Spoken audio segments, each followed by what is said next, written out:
Hi, I'm Cindy Caldwell, the Happiness Queen, and we're continuing our discussion regarding fear. The month of April, our theme has been fear, and last week I discussed and I introduced you to the acronym for fear, false evidence appearing real. So what is fear? It's really false evidence, meaning something that's not true, but it appears real, or it's in our imagination. So after last week, we kind of left it with the conclusion that our fears are simply in our imagination. And okay, that's cool. Our fears are in our imagination. But the next step I want to discuss today are those feelings of fear that we have in our body. Because even though you understand that fear is in your imagination, that's a good intellectual thing to know, but it doesn't help you to deal with those fears, those feelings, I should say, that well up in your body when you're afraid of something.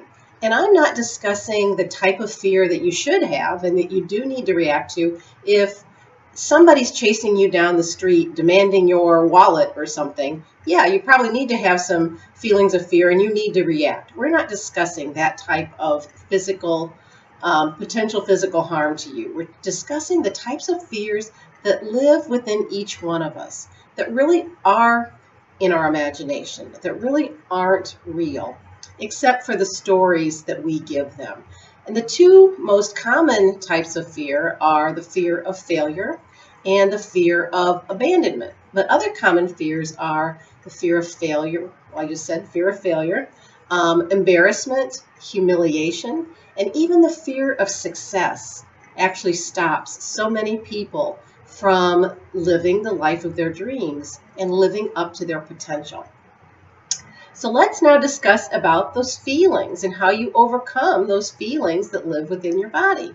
Because when you're getting that signal, danger, danger, Will Rogers, it's kind of hard to step into that and say, well, no, it's not. Well, yes, they are there. So the best thing to do is acknowledge them and begin to work around them. So when you hear yourself saying to yourself, I couldn't do that, start to ask yourself, well, why? Why couldn't I do that? And ask yourself, and it could be something as simple as maybe you simply at this juncture in your life don't have the skills necessary to do something. Maybe you need more knowledge. So possibly pursuing an education or furthering your education on that topic is an option. Maybe it's simply reading a book or two or three, whatever's necessary to reinforce that knowledge and to build that information within you that's necessary. Maybe it's talking to an expert or people that you know in the field or about that topic that can help you and educate you. So ask yourself, why? Why couldn't you do that? But if the result is, or the answer to that question of why is, well, what if I fail? What if I'm embarrassed? What if I fall on my face and I humiliate myself?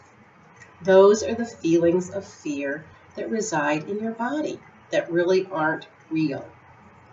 So you can also recognize that when you feel those feelings, the rapid heartbeat, the butterflies in your stomach, sometimes our throats get constricted or tightened.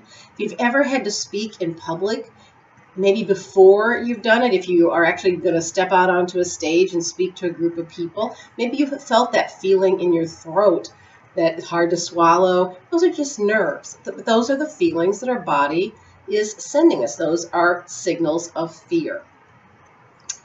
But know, too, that when your body is sending you those signals, you're ready to step outside your comfort zone. And I'm holding my hands this way because I often explain our comfort zone to people that we all live within this box. And this box that we each live within is our comfort zone. It's really our world as we know it and where we're obviously comfortable at. So when you start to feel those feelings, you know you're stretching the bounds of your comfort zone. You're starting to get into territory that you're not completely familiar with. And those feelings, we have been programmed with those feelings associated with various types of fears. Because when we were children, it was our parents or our caregivers or other influential people in our lives that said something to us, maybe did something to us, whatever, at a very impressionable age, that planted a seed that told us we don't want to go there anymore. Or if, like my mother would often say to me, Cindy, be careful, you don't want to get hurt. And if I heard that often enough, which I tended to hear often enough, then in my life, my challenge is often stepping into dangerous territory, so to speak. I'm not talking about stepping on live electrical wires or something. I'm talking about the types of things I'm trying to explain today. The simple things I really have no reason to be afraid of, except for those little seeds that were planted in my mind, in my subconscious when I was a child. And that's my challenge now in life, is to step beyond those seeds that were planted, beyond those feelings I now feel in my body, and expand my comfort zone. And that's your challenge too. So when you have dreams for your life, you have this vision for your life of the things that you want to achieve in order to live your life to the fullest, to have the life that you dream of. Yet in order to have that life and to achieve those wonderful things in your life, it's going to require you to step into those fears. So recognize when you're reaching the bounds of your comfort zone, recognize those feelings that are within your body are simply false signals. Those are the false evidence that appear real, that feel real. False evidence feeling real could be our new acronym. But it takes courage to step out of your comfort zone. And courage is the next challenge I want to place before you. Because until you muster the little seeds of courage that allow you to step out of your comfort zone just a little. I'm not talking about huge steps. I'm talking about like dabbing in your toe in the water, dabbling your toe in the water. Just get wet a little bit. You don't have to dive in. Just kind of get your toes wet a little bit and jump back and be comfortable if you need to. And jump back again.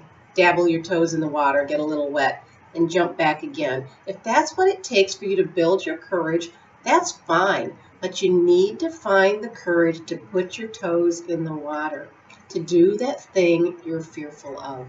Do the piece of it you're prepared to do today that scares you just a little bit, but you really know you can do it. So muster the courage, dabble your toes in the water, do that thing you know you're prepared to do today. And that's where joy and happiness reside in your life.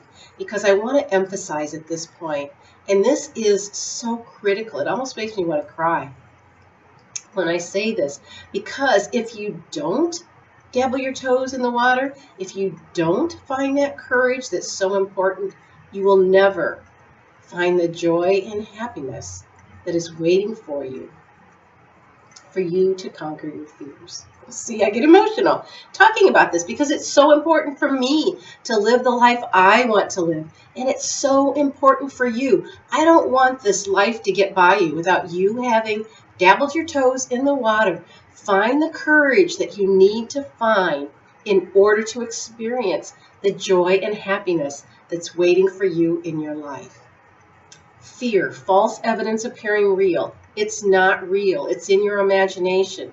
You need to ask yourself, why am I afraid? What scares me? Know that your fears are simply stepping outside of your comfort zone, that you need to find the little elements of courage to build your courage, to expand your comfort zone, and find the joy and the happiness that is waiting for you. I'm Cindy Caldwell, the Happiness Queen.